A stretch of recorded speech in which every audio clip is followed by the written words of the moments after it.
So I am from Chicago, Illinois originally. I now live in Los Angeles, but Chicago is my home. And the part of the reason why we did this film is because it's sort of a Chicago love letter. My background in film is also from Chicago, so I started at Columbia College, Chicago, and then I worked at the local PBS station there, WTTW.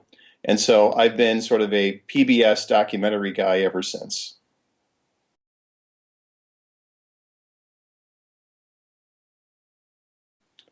Oh boy, since I do documentaries, my favorite documentarians would probably be Werner Herzog. And I would say Werner Herzog is the top because he combines narrative and documentary so seamlessly, and his style is very unique to him. So I just find his aesthetics and his storytelling and his voice is mesmerizing. So, and he has such a body of work. So I really connect with Werner Herzog.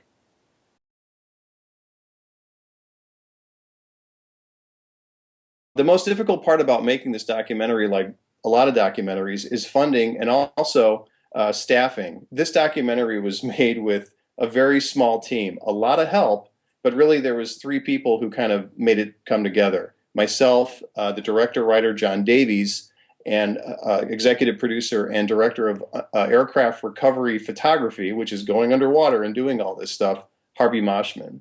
So the three of us worked our tails off to pull all this together, but we did it with the support of the Chicago Marine Heritage Society, Captain Dave Truitt, Bob Bead, so many other different people that helped make it. So it's really made with about 100 people made it, but three of us were really in the trenches there.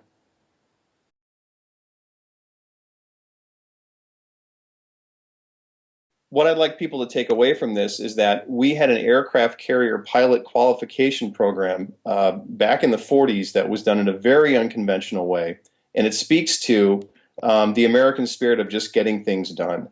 And it's amazing what if we put our minds to, we can get these things accomplished. That little operation, quote unquote, basically helped us win the war in the Pacific. So that's a big deal.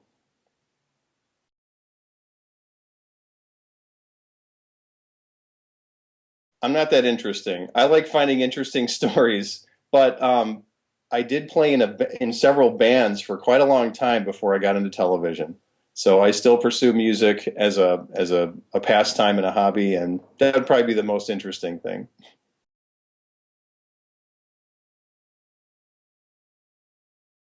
Heroes on Deck, World War II on Lake Michigan, is the story of how more than 100 World War II aircraft ended up on the bottom of Lake Michigan. After December 7th, 1941, many of our battleships were wiped out, and it was the aircraft carrier that was going to have to sort of lead the way. So you couldn't train pilots in the Atlantic because you had German U-boats there and the Gulf of Mexico. The same thing was happening with Japanese submarines on the West Coast. So someone had the bright idea of saying, we have an inland sea. It's called the Great Lakes. And so quickly attention turned to how we could train pilots there. And we tell the story of how more than 17,000 pilots trained on Lake Michigan. Well, to be carrier qualified, you have to take off and land 8 times. So 8 times 17,000, about 150 planes went into the water. So we have documented pulling these things up. We have talked to pilots who trained on there and eventually fought in the Pacific. And it's really a love letter to Chicago, the Navy, these great pilots, and the greatest generation.